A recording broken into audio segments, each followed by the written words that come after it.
Hey everyone, welcome back to my channel, or welcome to my channel if this is your first time here. Hi, I'm Laura Ashley, and we're doing another book review today. And the book we're reviewing today is The Help.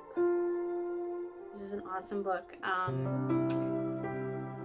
If you notice by the cover, this is the cover of the movie poster. This is the version of the book with the movie poster on it. This is what it looks like for the original. This is the original book right here. I can't even, I don't know how to explain it. This book moved me. Oh my god. I had originally seen the movie first and I thought that was amazing, but when I saw this, or when I read this book, it was so much better. Like, everybody always has that argument of like, oh, the book is better than the movie. I finally understand it with this. This book right here solidified it for me. Like, I fully believe that. It was just that amazing. So grab your tea and let's get on into the review.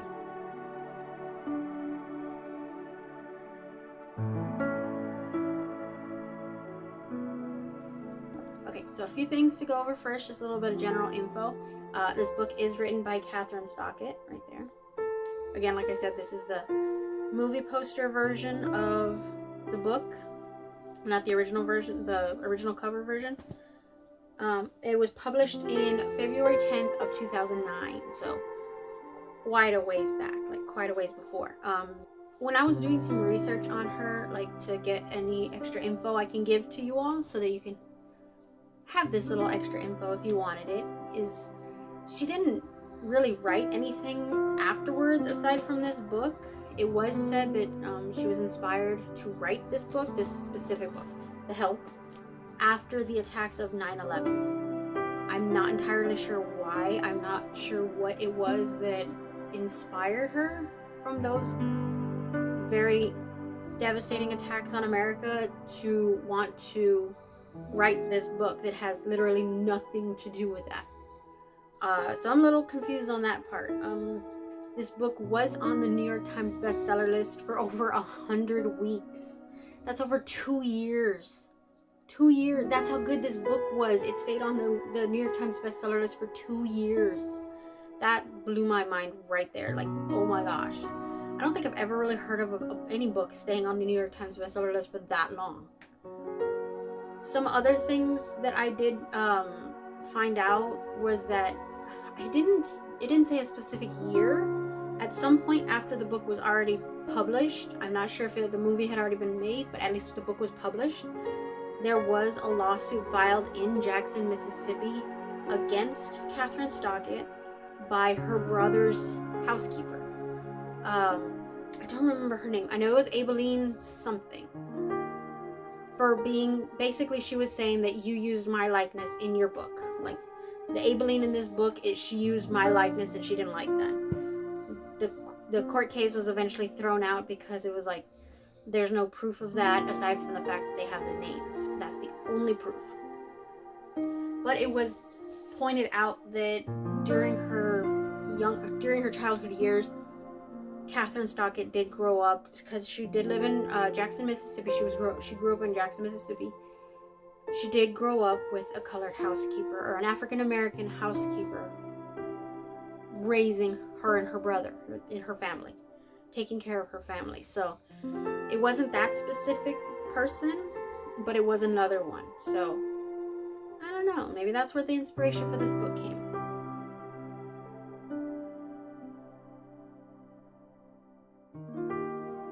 To give a little overview of the book, just before I get into like the deeper stuff, before I get into all the spoilers and everything, as I mentioned already, because Catherine Stockett lived in Jackson, Mississippi, the book takes place in Jackson, Mississippi in the 1960s. It is written from the point of view of 3 different people.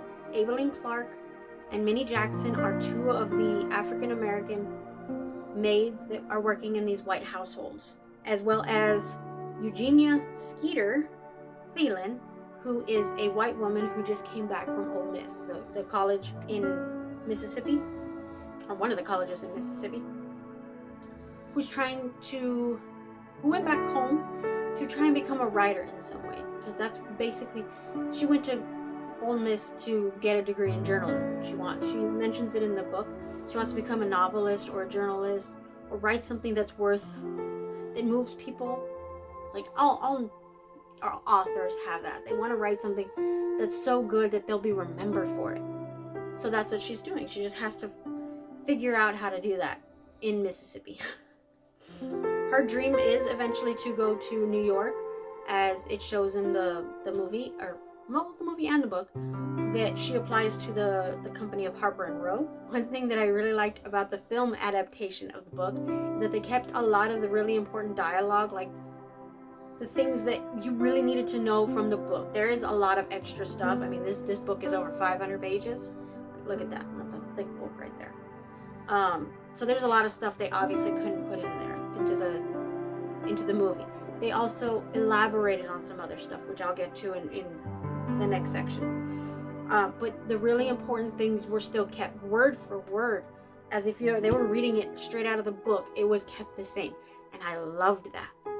Usually, with some of the books, like I know I've seen it from Divergent or the Hunger Games movies, where not all of the lines or dialogue are really translated over to the book, or there's something that's changed because they just want it to sound different or better or more edgy or things like that. But the author wrote it that way for a reason. There is a reason the author chose those specific words, and I love that the words were kept. That was amazing.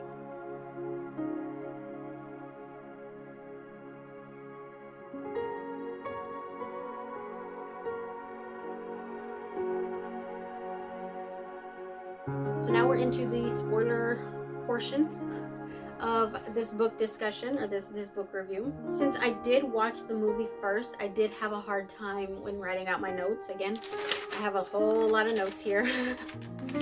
In writing out my notes, I had a hard time not comparing both things, not comparing the book to the movie, because those are the only 2 points of reference that I had, the book and the movie. The book does describe people, but I'm used to the images that I was given to by the movie. So when they describe Aveline, I imagine Viola Davis's character. Minnie is Octavia Spencer's character. Eugenia is Emma Stone's character. Things like that. It did get a little weird when the character described in the book did not match the character that was used in the movie. One of those characters, well, there's 2 of those characters actually, being Constantine, Eugenia's maid Constantine, and Constantine's daughter. And I'll get to that in a little while. I want to keep moving forward, but I just want to let you know that. So some things were taken from the book, some things weren't. Like I said, with the dialogue was taken, but I guess to drive home the point of what happens, the main, that's the word I'm looking for. The main conflict between Eugenia and her mother would be Constantine. The main conflict is Constantine, because Eugenia doesn't know what happened to Constantine. The mom doesn't want to tell her what happens to Constantine. But the way it's described in the book, perhaps I suppose to some directors' minds might not have had a great impact as it would have in that day, that time period, but that felt more real than what happened in the movie. Now that I know what was supposed to happen, the movie kind of feels like, why? Like, why did it have to be that way? But I'll get to that in a little bit.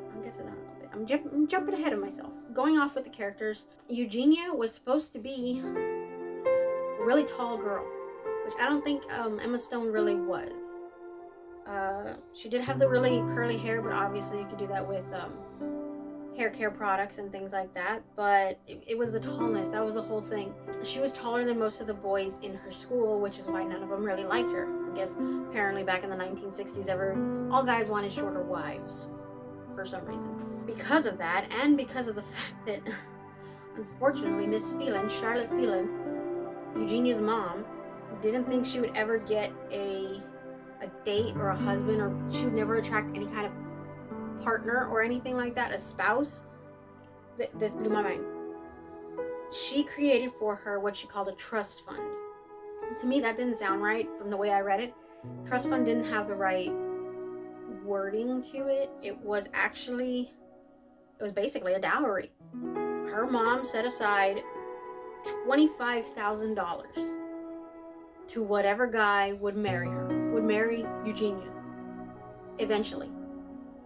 Basically, once the guy marries Eugenia, that $25,000 is their money. $25,000 in 1960 is equal to over $250,000 in our money today. She was willing to give this to whoever wanted to marry her daughter, a fortune just to marry her daughter. And that, like, oh my God, that blew my mind. It was like, how can you believe your child is not beautiful, pretty, or nice looking in some way that you would have to say, okay, yeah, nobody's gonna marry you. I'm gonna create this this little pocket of money for whoever wants to marry you, so that they have something nice for marrying you. That just seems so bad. And now I get it why Eugenia has like so much, I don't want to say anxiety, but she's kind of hard on herself in terms of looks. It all came from her mom. Like, oh my gosh. Again, going with descriptions, Constantine, the maid for Eugenia, or the Phelan home, she was described as being a very stout woman, like very, very built, even taller than Skeeter, which Skeeter, like I said, was already supposed to be taller than most guys. So in watching the movie the second time after I had read the books, I was very confused about why they had chosen a very shorter and like stooped woman. Like, obviously it probably was the stoopedness was probably done for a dramatic effect for the movie, but why change that? Why is it to make you feel, I don't want to say worse, but to make you feel worse about what happens to Constantine later on in the movie? Not only that, there are a lot of flashbacks in the book, way more than in the movie, that Constantine does tell Skeeter that Eugenia Skeeter, sorry. If you didn't make that connection, that's her name. That's her nickname, and I'll explain in a little while. Constantine tells Skeeter that she is basically a half and half child. Constantine's dad was a white male, and her mom was an African American female who was a maid as well. Not sure if it was like a forced thing or anything, but I don't think so, because Constantine would say that her dad would always come by and say that he loved her the most. For the Celia character, she was a bit more of an airhead in the book than she was in the movie. In the movie, I thought, like, okay, this I was like with Minnie when she first got to Celia's house. I was like, what the hell's going on here? Like, who is this crazy blonde lady? But in a way, she was so much more airheaded in the book. She didn't really know how to do anything, like, at all. Wouldn't really move or do anything when Minnie was cleaning her house. I don't know, it just seemed like a very strange character. But eventually, I'll go into each of the stories in a while, but I'm just trying to give you the basis for all the characters, the main characters of the story. Minnie, since we're talking about Celia, Minnie was being abused by her husband. That's one thing that they kept straight in the thing, in the movie. Minnie was abused by her husband. He would beat her up a lot, basically because she had even asked him once, it says in the book, she had even asked him once, why are you beating me up all the time? And he says, because I don't want you to figure out what you might become. And I was like, what the hell? Like, how could a man be so afraid of what his wife would become that he would just beat the out of her? Constantly. And I was so curious whenever I watched the movie. I was like, if she is getting beaten up by this man so much, how in the hell would she bear him 5 children? How could she do that? Obviously, I understand times were different back then. You needed the financial security of having a job, having multiple incomes to not only feed yourself, but your family and keep your house and things like that. What broke my heart the most was that Minnie said anytime Leroy, her husband Leroy, would find out that she's pregnant, that's when he would stop beating her up. He would never hurt her when she is pregnant. And I was like, now I get it. I now understand why she has 5 kids. Just to get that little reprieve from being abused so often for no apparent reason, just because he decided to drink. Because he decided to drink and was like, hell, I need to hit something. His was the second person that I hated most in the book. The first person I hated the most was Hilly Holbrook. Oh my God, Hilly Holbrook. I can even point her out. She's on the cover of the book. This one right here. Miss Evan Rachel Wood, I believe. That's her name. Nope, sorry. It was Bryce Dallas Howard. Miss Bryce Dallas Howard right there. That woman is a straight up bitch. Cannot say it. I cannot stress that enough. She is a hateful, vindictive bitch. Because in the movie, like I said, there's no way I cannot relate it to the movie, because it's the movie is more available and more people probably have seen the movie than they have read the book. But that's why I'm trying to give both sides. But in the movie, it is said that Hilly moved Mrs. Walters, her mom, Hilly's mom, into her house so that she could have Minnie, because Minnie worked for Mrs. Walters. And Hilly fired her own maid. Being like, okay, I don't need you. I have Minnie now. She can cook for me and do everything. That's it. That's how it explains that Minnie has this beef with Hilly. In the book, Minnie never even works for Hilly. She knows of her, because obviously that's Miss Walter's daughter, but she does not work for Hilly. When Hilly says, oh, my mom's getting old, we need to put her in a home, Minnie, you should come work for me. And Minnie's like, no, I'm not going to work for you. She tries to go look for other jobs. But Hilly doesn't like to be denied, doesn't like to be told no, goes to every woman she knows. Basically, anybody who will listen, and a lot of people, for some reason, listen to Hilly Holbrook. I don't understand this woman's voodoo magic or whatever on the city of Jackson, Mississippi, but she says something and everybody believes it as law. She goes out and tells everybody that Minnie stole from her. So now when Minnie's trying to find a new job, everybody's like, no, you're going to steal from me. I don't want you here. Go away. Go away. This is where the book and the movie actually do meet up. Hilly will never talk to Celia. Celia basically stole Hilly's boyfriend. So Hilly will never talk to Celia. That's how Minnie gets the job at Celia's. That's another difference. Aibileen doesn't tell Minnie about the job. Celia ends up calling Elizabeth's house, Elizabeth Leafold, the woman that Aibileen works for. Aibileen decides to tell Celia, hey, there is this maid that needs help or that needs a job. Celia, she actually decides to do a smart thing and say, well, I don't know, how well does she work? I need to verify, basically like her credentials. Like, let me know who she worked for so that I can ask around. And unfortunately, Aibileen tells her like, oh, this is a hot tip from Elizabeth. But she doesn't want you to know because everybody wants Minnie. Everybody wants Minnie as a maid. So don't let anybody know where you got this from. But Elizabeth's saying she's a good maid. So Celia takes her out of work and hires Minnie. So going with Aibileen. Again, like I said, when I'm reading the book and it's describing people, I imagined Viola Davis's character. So this one is Aibileen. Oh, let me get the shine out of the way right there. This is Aibileen. This is Minnie. So yeah, it described Aibileen not really well, but it did describe her. I still, in my head, I saw that Aibileen doing everything that it basically explains. I heard her voice. Whenever she's talking, whenever she's like narrating what's going on, I heard her voice.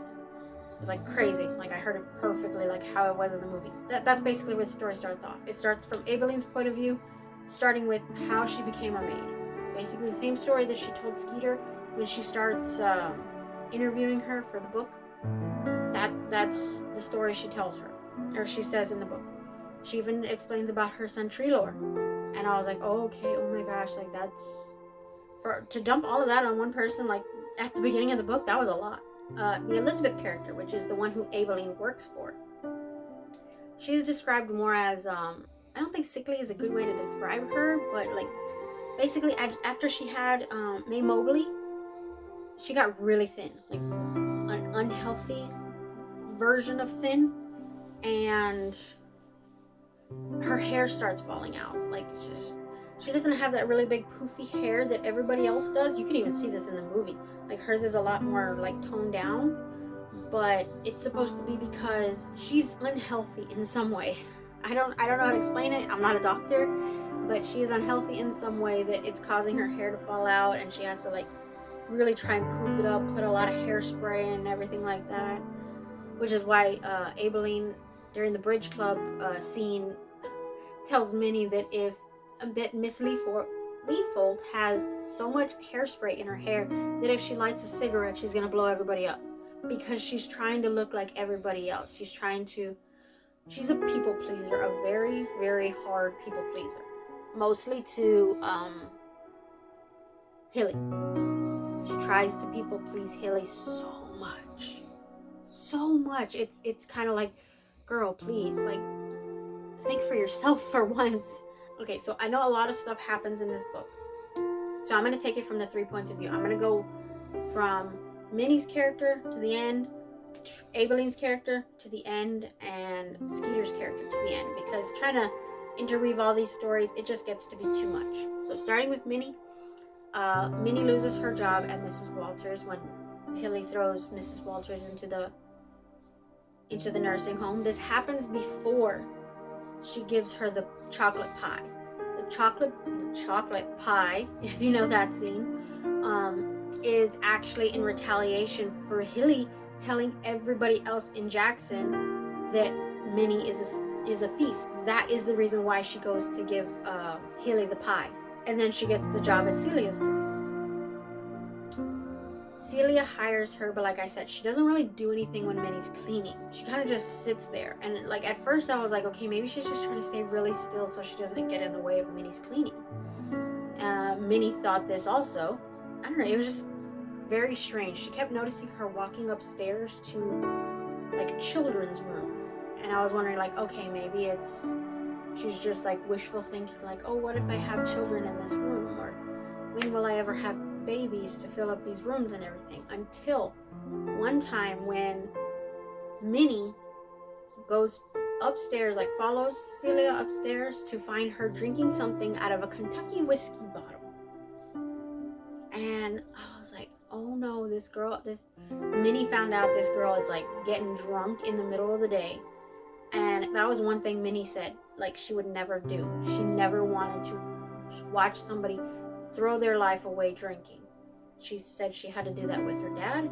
She's doing that with Leroy, her husband. She did not want to see Miss Celia doing that. So she called her out on it. One time when Celia went downstairs, she's like, oh, I saw you upstairs drinking those bottles of whiskey. Or drinking that stuff in those bottles. And she's like, I'm gonna tell Mr. Johnny, even though at that point Johnny didn't know Celia's husband. Celia starts freaking out, thinking like, oh my god, he's gonna find out. Fires Minnie right then and there. She straight up fires him. She's like, okay, I'm gone. It happens that later on that night, Aibeline's talking to her. She's kind of like, well, you had a really nice thing going and you kind of ruined it by blabbing. And she basically broke one of the rules that her mom told her when she was first starting to be a maid, which are the same rules she tells to Sugar in the movie. Sugar is her daughter. And one of those rules being, don't get into their business. Whatever they're doing is their own business. You don't get involved. You just do your job and get out, and that's it. So because this happened on like a Friday, I believe. So on the following Monday, Minnie goes back to Celia's house, basically like to apologize, but she doesn't see Celia anywhere. So she goes about cleaning and everything, and then she starts hearing noises from upstairs, or from Celia's room. I don't know if her room was upstairs or downstairs, but she started hearing strange noises from Celia's room. And she goes in. Celia's not there. She's not sitting on the bed like she normally is. She's just nowhere. But the bathroom door is closed. So she goes to the door and she knocks, and basically Celia doesn't even remember that she fired Minnie. So she's just like, just go away, just keep cleaning and everything. That's when she hears like something break, similar to how it happened in the movie. So Minnie goes inside. Minnie goes inside the bathroom and she sees Celia sitting there on the floor. Like, this is a very, very, here's a trauma warning. I should have said that at the beginning. There's a trauma warning. She sees Celia sitting on the floor and there's like basically blood just around her. Like, she's sitting in blood. But she's got like a nightgown on and everything. But in the toilet, there's a lot more blood and like a mass of something in the toilet. That's how she had her miscarriage. In the movie, like, there's just blood all over the floor. In the book, it's like very graphic. Like, Minnie can see it in there. She says she could smell blood and she's like getting really grossed out and everything. And Celia asks her, hey, can you take it out of there? And Minnie's like, she just closes the toilet and he's like, we'll take care of it later. He's like, she just could not deal. Like, that was even traumatizing to her. She was just like, we'll deal with it later. Celia tells her to call a doctor. I don't remember the doctor's name. I want to say it's Dr. Nate. I'm not really sure, but it's a doctor that isn't very nice. Apparently he keeps yelling at Celia every time she goes to visit him. Yeah, so she tells Minnie to call Dr. Nate. And while they're waiting for Dr. Nate to get to the house, they're talking, and Minnie explains that she saw Celia drinking the whiskey and that's probably the reason why she lost the baby. And Celia's very confused, being like, what? Whiskey? Like, I wasn't drinking any whiskey. And then that's when Minnie says, like, yeah, I saw you in that room with those bottles. And she's like, no, I'm drinking this Native American concoctions thing to help her keep the baby she had already had inside her. And that's when Minnie was like, you're a white woman going to a Native American? Although they use different terms for them. I'm just not going to use them here. But yeah, like, you're a white woman going to a Native American. You know your people killed them, right? They'd rather kill you than help you. She kind of basically told her, like, don't take that anymore. Just don't take that anymore. So the doctor comes, he helps her and everything. And slowly Celia starts to get better. Still, Mr. Johnny doesn't know about Minnie working for them.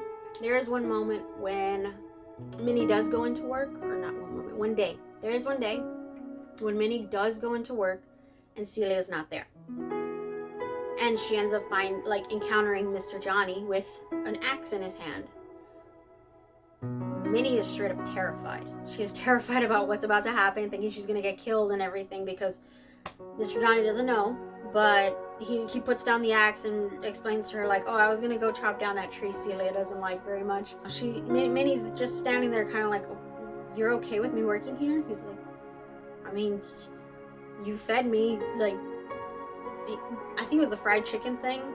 And he's like, yeah, I've known you were here the whole time. Like, of course. Like, they kind of talked about it. He's like, well, but don't tell Celia that I know that you're here. So it's like, it's this weird thing of them keeping secrets from each other. So Celia doesn't know that Mr. Johnny knows that Minnie's working there. And Minnie's keeping it a secret that Mr. Johnny knows that Minnie's working there. I think I just said the same thing twice. But basically that's how it goes. And yeah, it keeps going like that. There is a very it's a very interesting encounter with a naked white man in their backyard. Yeah, so when in the movie Celia notices that Minnie has a scar on her eye, that she's getting abused, and she makes a comment about that, saying that she wouldn't take it. She'd like hit Leroy over the head with a skillet. In the book, she doesn't know. She doesn't actually know about the abuse at all. She doesn't acknowledge it or anything. When that moment happens, she says, oh, Celia says to Minnie, we should call the police. And Minnie's thinking that it's about Leroy abusing her, and she's like, we can't call the police, they're not going to do anything because they're white. And Celia's like very frantic, kind of like, we need to call the police. Minnie finally looks up from like washing the dishes or doing something, but she finally looks up, sees Celia looking out the window, and when she looks out the window, she says she sees naked man right there. I won't ruin it for you about what happens with that, but if you're interested to find out what happens to the naked man in their backyard, definitely read the book.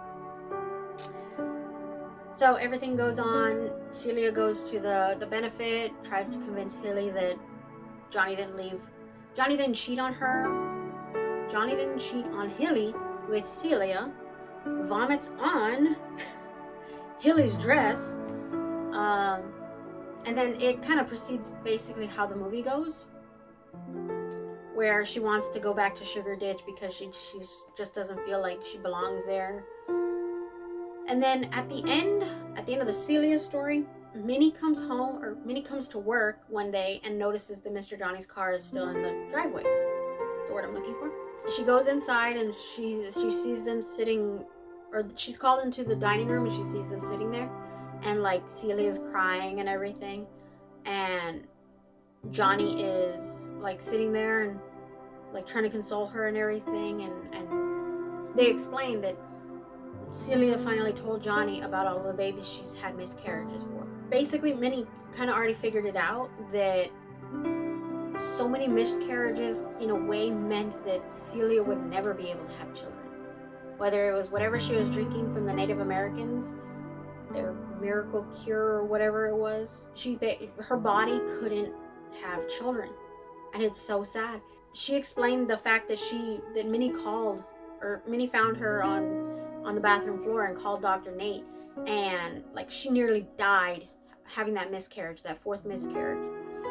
And Johnny told her, like, you literally saved her life, because if Johnny wasn't there, had nobody found Celia that day, she would have died in that bathroom. And that was something I had never understood in the movie. He said, oh, you saved her life. And I was like, by giving her somebody to talk to teach her how to cook? Like, I don't get it. Like, yeah, that's a major part of living. You need somebody to talk to and everything, but to say you saved their life just sounded really over dramatic. But the book finally brought to light what he really meant by that sentence, by that statement. And I was like, okay, I get it. At the end of Minnie's entire story, she has to leave her house because after Hilly finds out that the book was written and she reads her chapter, she knows the only person who could have told that story was Minnie.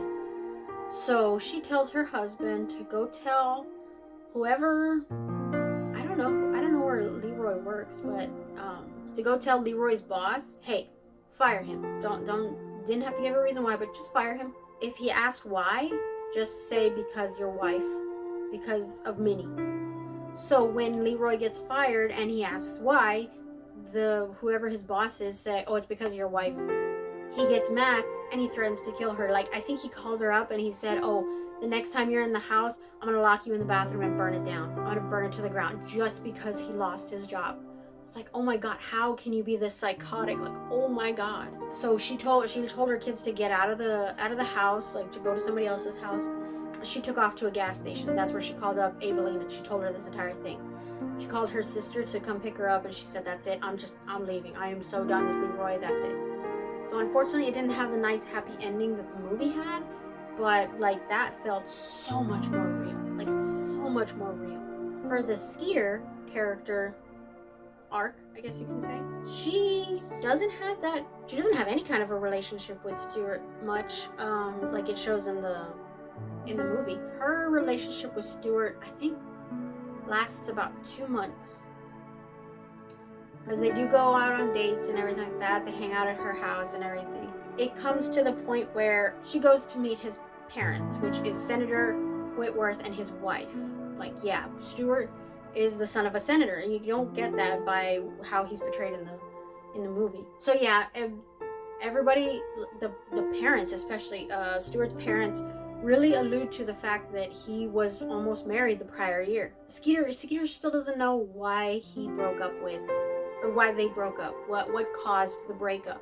She keeps asking him. He finally tells her, during that dinner, he finally tells her, he's like, yeah, I broke up with her because she cheated on me. And I was like, okay, that I can get. You cheated on him, that's a no-go, especially if you're gonna get married. Oh my god. And then he goes on to explain it more, and he says, yeah, she cheated on me with some kind of hippie person who was opposing the Vietnam War.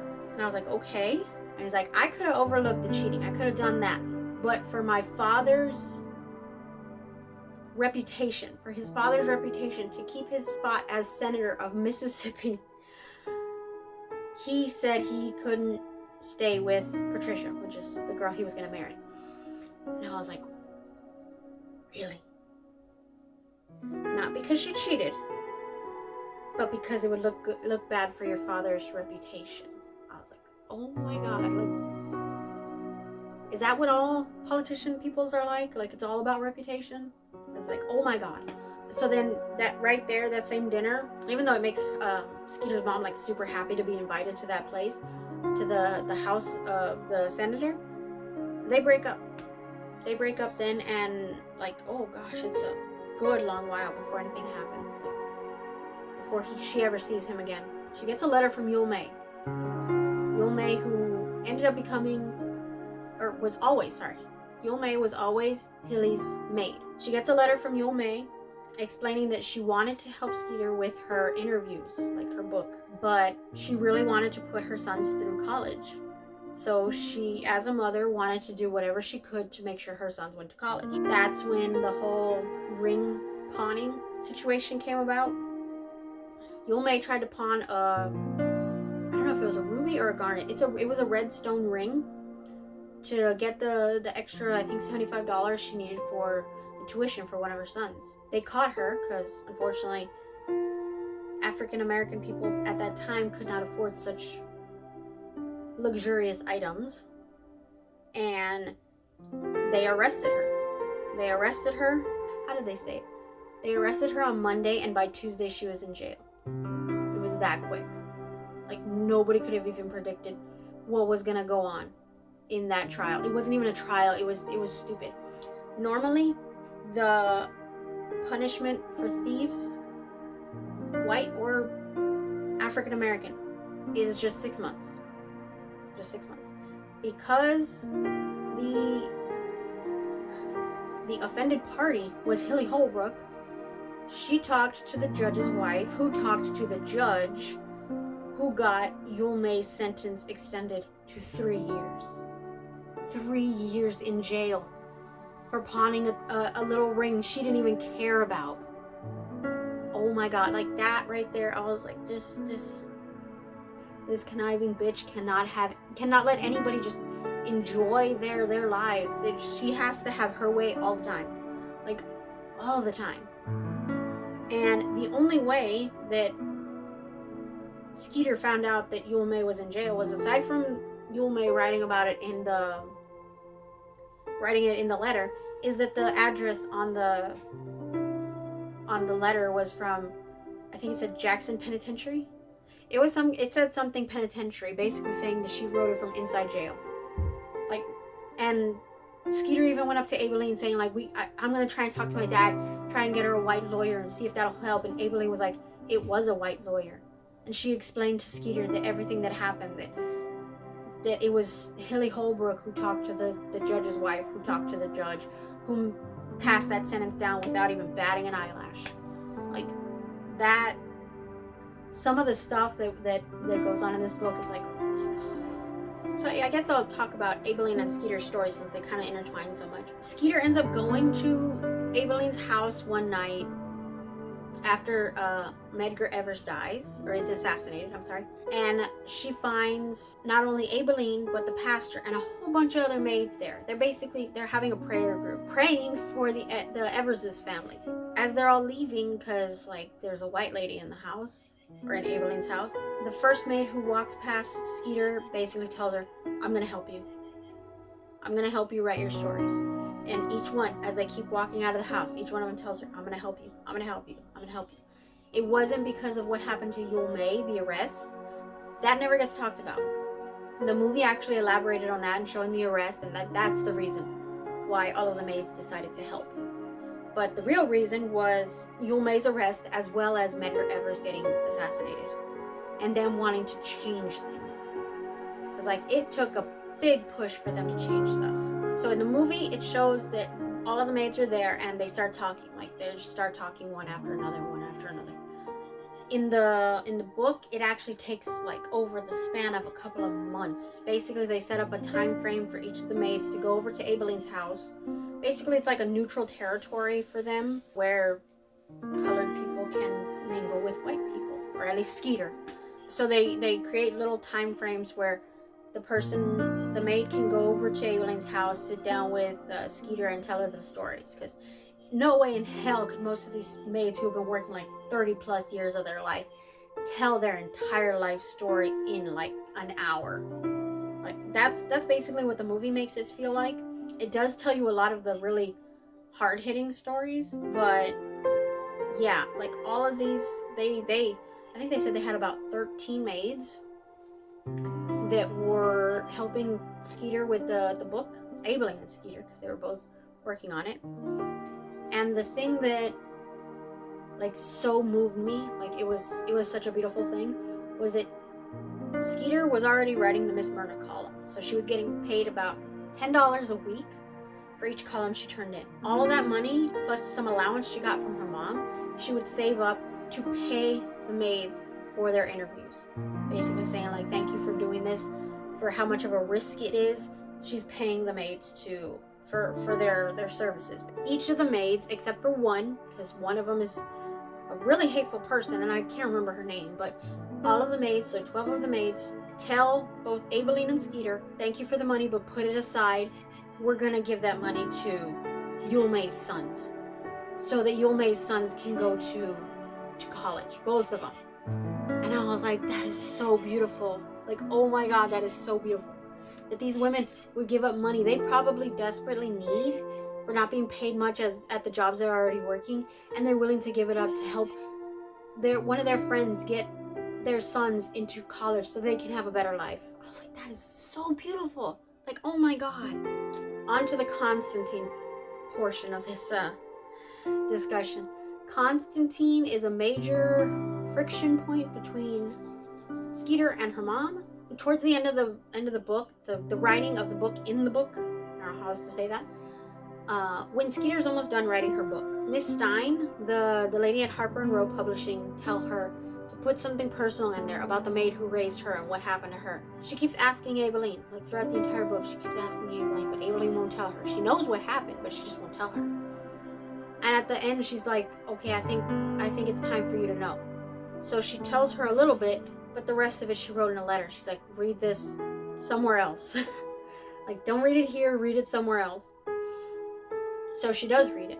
And then she goes to confront her mom to find out if the story was true. Like, tell me what happened so I know if what Abeline told me is the truth or not. This is another portion of where the story from the book and the story from the movie deviate. In the movie, it's because Constantine got so old she kind of doesn't move around very fast. And her daughter, Rachel, who is another black female, Rachel showed up when Charlotte Phelan was like entertaining some guests from her, like, I'm just gonna say it, like a white lady society. She told her to go around like to the back, like go around the back way into the kitchen so that you don't interrupt I can't even say it. It's not a party, but what's going on there. To me, had she not said the go on now, I would have been like, okay, I'll go around back. I mean, it's not your house. Like, don't just barge in. Like, you own the place and everything like that. Like, there are some other people in here. Kind of be respectful. But then when she said the go on now, like trying to like shoo her off the property and everything, that is where I was like, okay, you kind of pushed it a little too far. That makes Rachel walk into the room and create a whole big scene with Charlotte, Constantine, and Rachel. This it severely embarrasses her in front of the other white ladies in the room. So she fires Constantine and tells them both to get out. That's what happens in the movie. In the book, Constantine had been talking with her daughter, who was named Lulabelle. Completely different from the movie.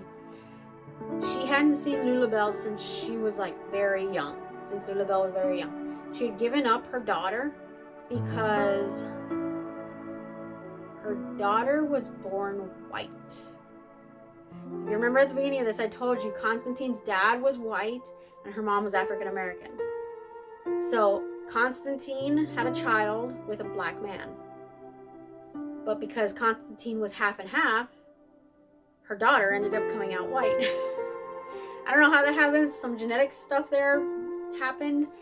But, so yeah, everybody was looking at her really weird because, I mean, that's technically her daughter, but you're an African American woman walking around with a white child all the time.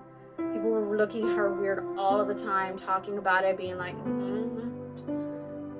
And so she took her to Chicago to basically give her up as an orphan. It was really sad, but I believe Aibileen, it was Aibileen or Charlotte said like it happened all the time. But she gave her up to an African American orphanage. So she was still a white child in a black community. I'm not saying that's a bad thing, but she was still like suffering from the you don't belong to either side because you're both. She was both black and white, so she couldn't belong to either side. Nobody wanted to. It was a weird situation. So eventually, like when she was 20 something, she got in contact with Constantine. Hi, Evie. Came to help me with the book review. Say hi. Say, yeah. You gonna be in the book review? No, you just want to make an appearance. I get it. Thank you. So yeah, they had been in contact with each other, and Lulabelle wanted to meet her mom, Constantine. So that's when she came. That she came to Jackson, Mississippi, and ended up going to the Phelan House because they were holding I don't know what it's called, but it's DAR. I don't know what the full title is. I forgot to look that up, but I want to say it's the Daughters of the American Revolution, but I'm not entirely sure. Don't quote me on that. Similar situation. Charlotte Phelan is entertaining this group of white ladies, and she notices that there's this one young white lady she doesn't recognize. She's a lot younger than most of the other ladies that are already in there, and she doesn't have the little like members badge. So they hand her an application saying, "Oh, do you want to join our little group here and everything?" And when Charlotte goes to talk to her and asks what her name is, she says Lulabelle. Oh, I forgot what Constantine's last name was. But yeah, she says Constantine's last name. Something with a B. Can you get back up? There you go. Hang out.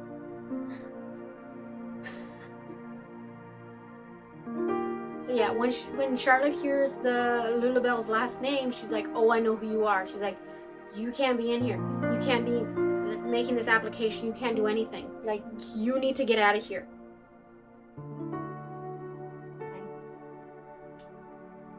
Want to get down?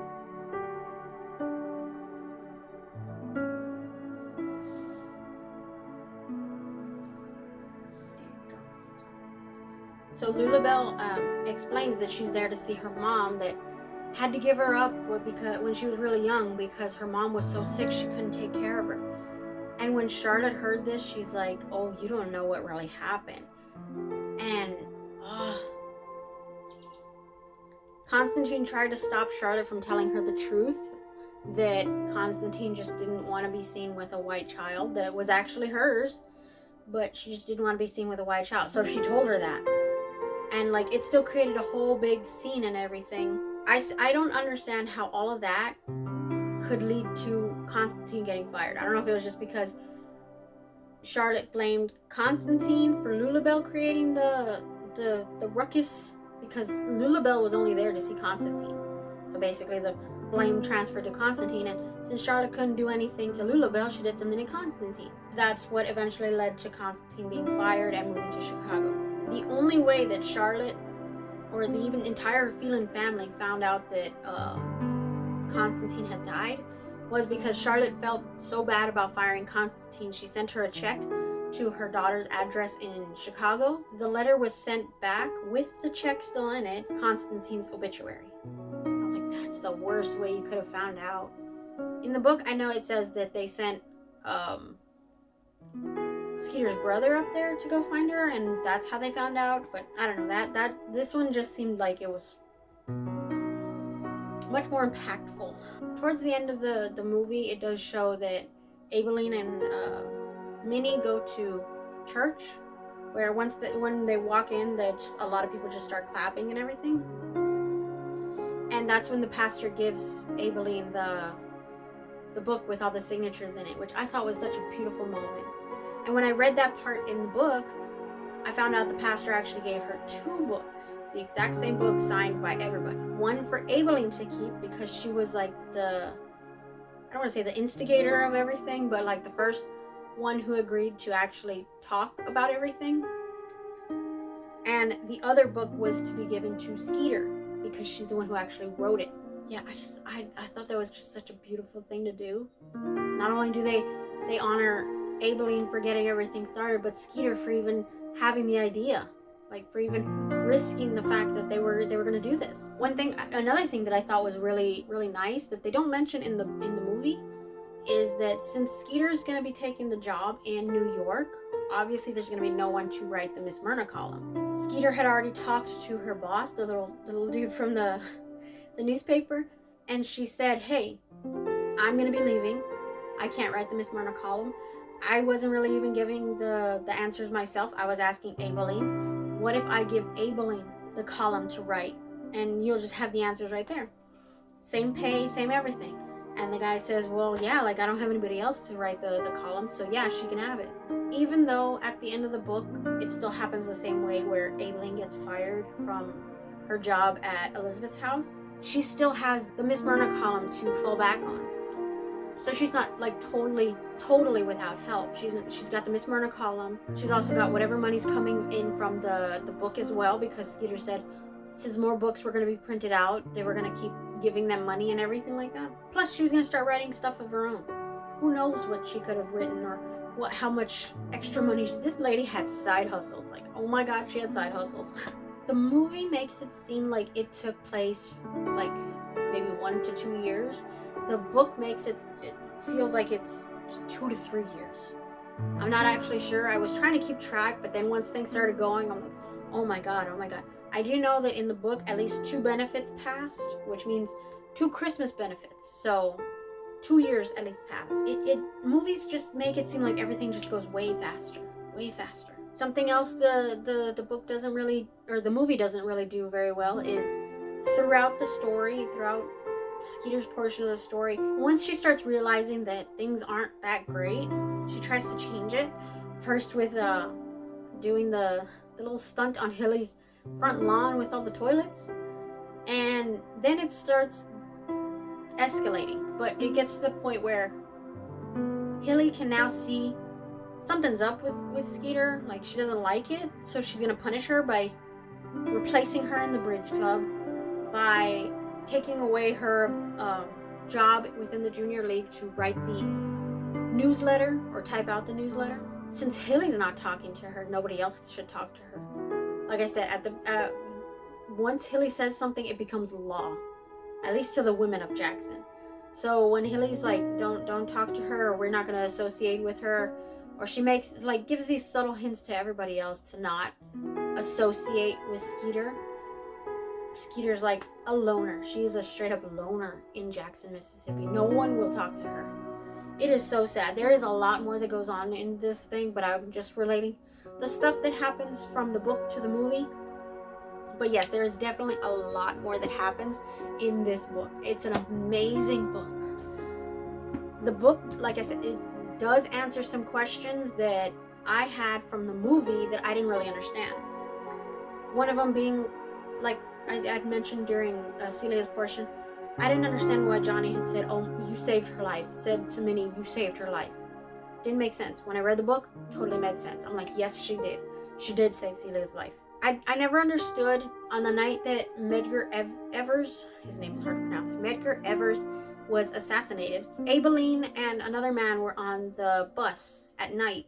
I was always wondering, like, why was she on that bus so late at night? She usually leaves, like, I don't know, 4 or 5 in the afternoon with all the other maids. Like, it even showed her getting on a couple of times onto the bus with everybody else. Like, why was she on there so late at night? I never understood.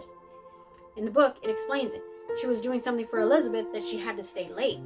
So that I was like, okay, now I get it. Now I'm not just like totally confused, being like, okay, I don't understand why she's here. I get it's to move the story a line, but why was she even there? Another question that it answered was, how in the hell did Skeeter, the name Skeeter, come from Eugenia? I never got that. I was like, there's no way. There's no S in the name. There's no K in the name. How did you get Skeeter from Eugenia? And I was like, maybe it's just one of those southern things that, like, I just won't understand. It was her brother. Her brother did it. When Eugenia was born, they took her brother, Carlton Jr., into the hospital to see her as a little baby. And he went up to the baby and said, "That's not a baby, that's a Skeeter." And it stuck. It stuck for so long. I was like, no way. Like, no way that they literally called her Skeeter because of that. Like, oh my gosh. Like, it's hilarious as hell, but why? One of the things is that Charlotte would never call her daughter Skeeter. She's like, never. Like, I named you Eugenia. You're going to be called Eugenia. I'm always going to call you Eugenia. So there's one point at the beginning of the movie, if you remember.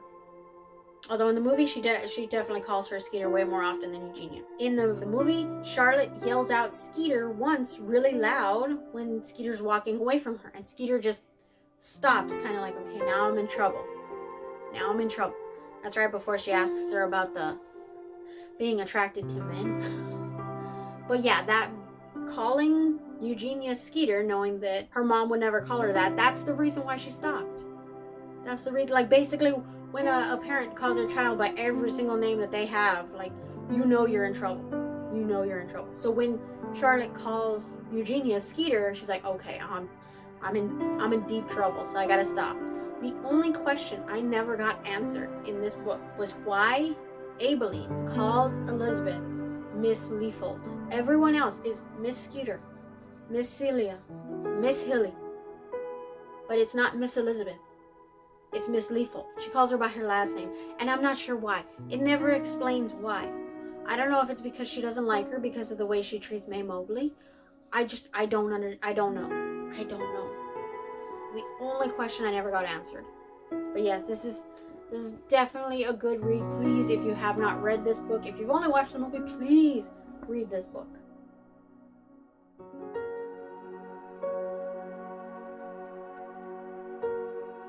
I will give the movie 8 out of 10 mini pies. 8 out of 10. For the book, I will give it 9 out of 10 Minnie's chocolate pies. That's my rating system, Minnie's chocolate pies. Yeah, this was amazing. Like, there was a part in here I'm not going to talk about because I'm pretty sure I won't be able to talk about it without possibly crying. And the only thing I'll say is it has to do with Charlotte's illness. So if you want to know what that is, read the book. Pick up the book and read it, and you will understand. It does happen towards the end of the story, but you will understand. And that is it for my review, guys. The next book that we will be reviewing for next month we're changing it up. We're not gonna be reading a novel or a fiction book or anything. We're gonna be reading a self-help book, or I guess a biography, I suppose, autobiography. I'm not sure. We're gonna be reading this one, Tough by Kevin Smith. This is gonna be the next book. Life advice from a fat, lazy slob who did good. I'm very interested to see what he has to say. But yeah, thank you so much for watching this, guys. I really, really appreciate your support. If you liked this review, please give a thumbs up. If you know the answer to some of my questions, or if you have any questions of your own, please leave them in the comments below. If you have a favorite book that you would like me to review next time, again, put it in the comments below. And I will see you guys